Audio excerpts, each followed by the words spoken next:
Si Kim Chiu ay nagmarka ng isa pang layunin pagkatapos mag-skydiving sa Dubai. Isa yon sa mga bucket list ko, yung tumalon talaga sa Dubai. Masayang inamin ni Kim Chiu na hindi siya takot sa heights.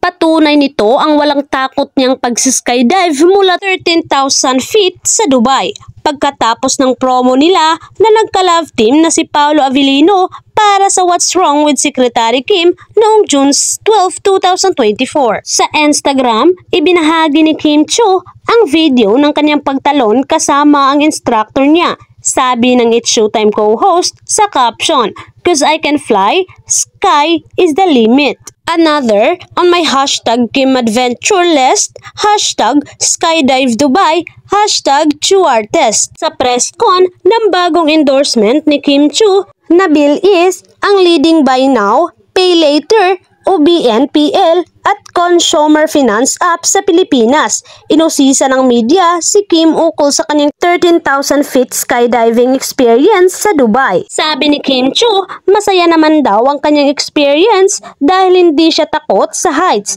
kaya nag-i-enjoy siya. Hindi ba talaga siya takot sa ganoong taas na skydive? Sagot naman ni Kim, hindi naman po, masaya naman and enjoy. Hindi raw ito ang una niyang pag-skydiving. Lahad ni Kim, pang 5th skydiving ko na siya. So isa yon sa mga bucket list ko, yung tumalon talaga sa Dubai. So ginawa ko siya bago kami umuwi kasi masikip na talaga yung time. Pero pinilit ko talaga ng 7 AM jump ako. So okay naman. Tapos pagkahapon nun, umuwi na ako.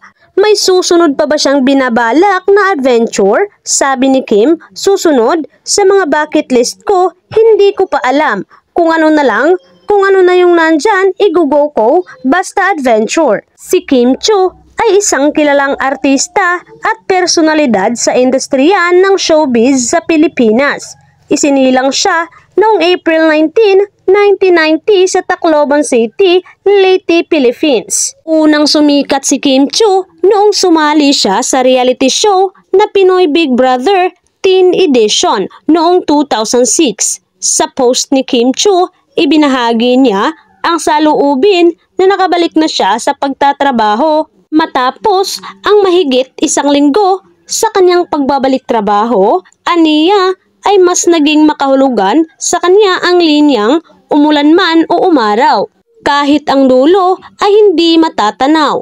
Bahagi ito ng lyrics sa opening song ng noontime show ng It's Showtime ng ABS-CBN. Si Kim Chiu rin ang kalab team ngayon ng sikat na aktor na si Paolo Avellino.